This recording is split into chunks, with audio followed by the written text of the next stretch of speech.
ঠিক একটা business idea তুলে ধরবো যেটা বিশ্বের অনেক দেশে আছে, আমাদের দেশে নাই, একদমই নাই। কিন্তু এই ধরনের বিজনেস, এই ধরনের প্রতিষ্ঠান দরকার।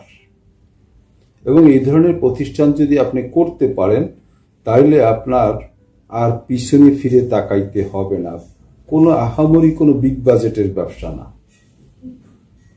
মোটামুটি অল্প কিছু ইনভেস্টমেন্ট আছে, কিন্তু পয়সা দৌড়াবে আপনার পিছনে। একটু মনোযোগ সহকারে শুনবেন, একটু স্কিপ করবেন না, কারণ ভিডিওটা আপনার লাইফ চেঞ্জ করে দিতে পারে। বাংলাদেশে কি পরিমাণ মোটরসাইকেল আসছে এটা কম বেশি আমরা সবাই আন্দাজ করতে পারি, যদিও কোনো সঠিক পরিসংখ্যান দেওয়া সম্ভব না, কারণ অধিকাংশ মোটরসাইকেলে বিআরটি এর লাইসেন্স বিহীন। বিআরটি এর লাইসেন্স যা আছে তার চাইতে কয়েক গুণ মোটরসাইকেল বাস্তবে রাস্তায় চলে। একদম প্রত্যন্ত গ্রাম অঞ্চল থেকে নিয়ে ঢাকা শহর পর্যন্ত সব জায়গায় R15 থেকে নিয়ে একদম পুরাতন কালের গাড়ি, সব ধরনের গাড়ি ঢাকা শহরে আছে এবং বাংলাদেশে আছে। এই মোটরসাইকেলগুলোর 80 বা 90% ড্রাইভ করে ইয়াংরা। এদের অধিকাংশেরই বয়স আপনার 40-এর নিচে, এবং এর মধ্যে একটা বিরাট সংখ্যক যেমন R15, জিক্সার, এই ধরনের দামি গাড়িগুলো যারা চালায় এরা সবই বড় লোকের পোলাপান। এদের পয়সাও আছে, প্রচুর পয়সা আছে, পয়সা খরচ করার জায়গা খুঁজে পায় না। এই মোটরসাইকেল এরা কিন্তু মিস্ত্রির কাছে যায় সারার জন্য, রিপেয়ারিং করার জন্য, বিভিন্ন প্রবলেম হইলে মিস্ত্রির কাছে দৌড়ে যায় সারার জন্য। তো মোটরসাইকেলের যে গ্রেস, মোটরসাইকেলের যে কাজ, এই কাজগুলো কয়েক ধরনের কাজ আছে এখানে। ইঞ্জিনিয়ারিং এর একটা কাজ, দেন টায়ার সংক্রান্ত এক ধরনের কাজ, দেন প্লাস্টিক আইটেমের এক ধরনের কাজ, দেন আপনার ওই যে কি বলে ওয়াশ টোয়াশ করা, রং টং করা, এই সংক্রান্ত একটা কাজ। আরেকটা কাজ হলো ডেকোরেশন করা। মোটামুটি 5-6 রকমের কাজ আছে একটা মোটরসাইকেলে, এবং এই 5-6 রকমের কাজ একজন মোটরসাইকেলের মালিক বা ড্রাইভ করে যিনি, উনি ঘুরে ঘুরে 5-6 জায়গার থেকে করেন।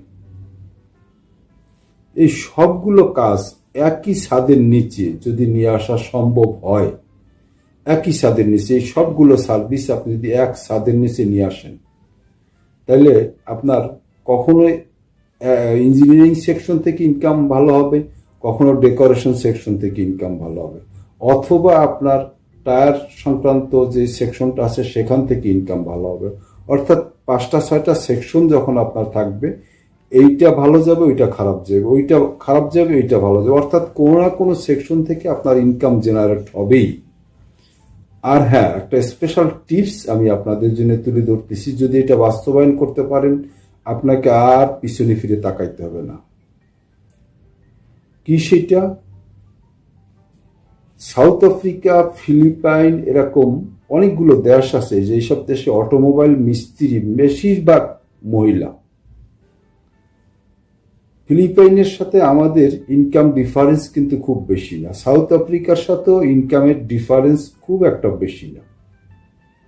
তো এই সাউথ আফ্রিকার থেকে যদি আপনি বাংলাদেশে একজন ইয়াং স্মার্ট একজন মিস্ত্রি নিয়ে আসেন বাংলাদেশে, এবং তাকে যদি আপনার টোটাল গ্যারেজের হেড মিস্ত্রি বানায় দেন, অথবা ফিলিপাইন থেকে একজন ইয়াং লেডিস মিস্ত্রি বাংলাদেশে নিয়ে আসেন, তাকে যদি আপনার টোটাল ওয়ার্কশপের হেড মিস্ত্রি বানায় দেন, এবং বাকি সবগুলো সেকশনে আমাদের দেশি মিস্ত্রি থাকবে, তাহলে যেটা দাঁড়াবে সেটা হলো, আগেই বলছি, যেহেতু বাংলাদেশে 80% বা তারও বেশি মোটরসাইকেল ড্রাইভ করে ইয়াংরা, তারা হুমরি খেয়ে পড়বে আপনার এই ওয়ার্কশপ।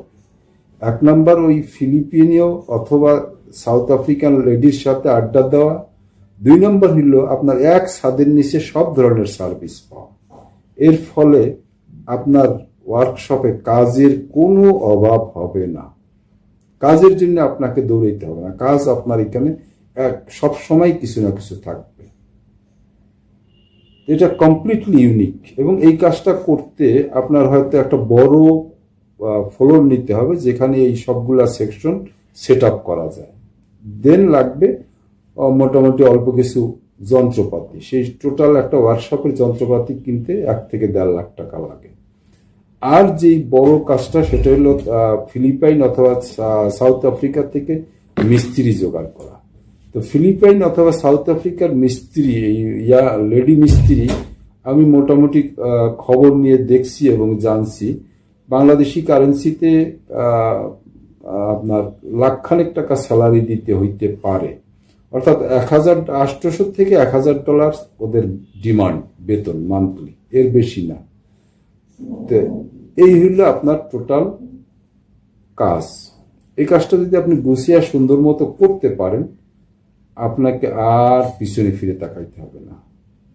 একটা রিস্ক নিয়ে দেখেন, লাইফটা চেঞ্জ হয়ে যাবে। ভালো থাকবেন সবাই।